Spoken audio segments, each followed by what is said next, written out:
في دراسة معمولة في مؤسسة اسمها مؤسسة جالوب، واحدة من المؤسسات العالمية الكبيرة جدا اللي بتشتغل على الهيومن ديفلوبمنت وتطوير الذات وتحديد الشخصيات والحاجات القوية قوي دي.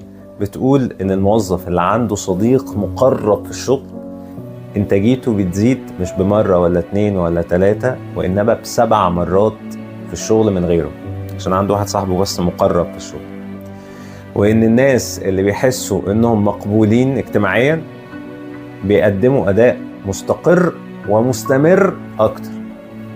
وفي دراسة تانية في جامعة بتاعت UCLC لو أنا فاكر صح، UCLA، اكتشفوا إن الشعور بالرفض الاجتماعي، ركز بقى معايا قوي هنا، بيؤثر على نفس مناطق الألم في المخ اللي بتتفاعل مع الألم الجسدي.